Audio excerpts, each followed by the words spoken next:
Ubusobanuro bw'izina Octave ni izina rihabwa abana b'abahungu.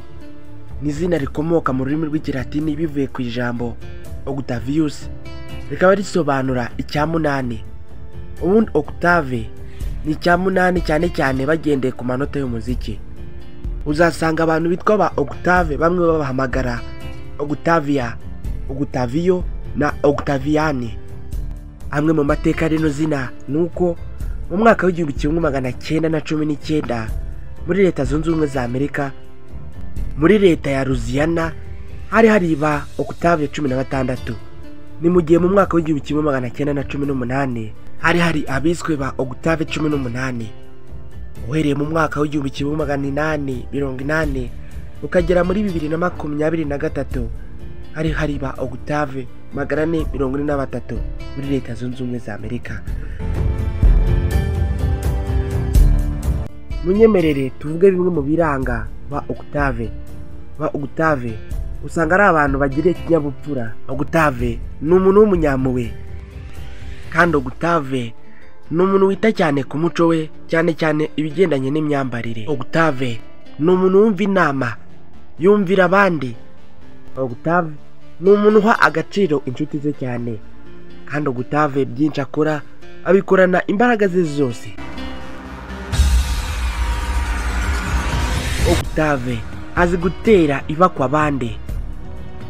Octave ni umuntu uzi kwisobanura, kandi Octave ahora ashaka impinduka nziza. Octave abantu bamukundira ukuntu atuje.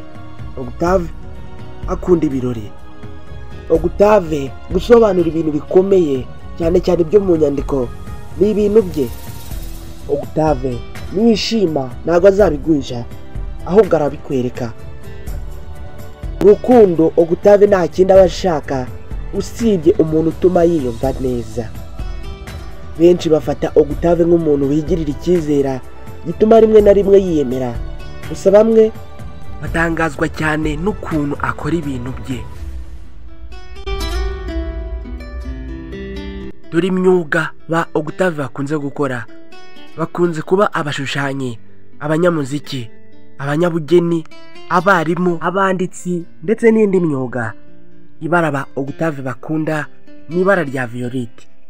Bamwe mu byamamare byamenyekanye bitwaga rino zina Octave harimo Octave Chanute wavutse mu 1832 akaza kwitaba Imana mu 1910. Uyu yari umufaransa w'umunyamerika w'umwenjeniyeri cyane cyane mu bya gari ya moshi, ndetse yayoboraga n'indege. Undi Octave wamenyekanye cyane niwo bita Octave Dua wavutse mu 1882 akaza kwitaba Imana mu 1952. Yari umubirigi w'umunyamuziki. Niba witwa Octave, nawe uzi Octave, mwifurije kugira ibihe byiza.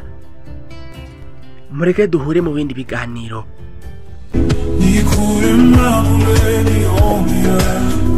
Oh, it cold outside the sky.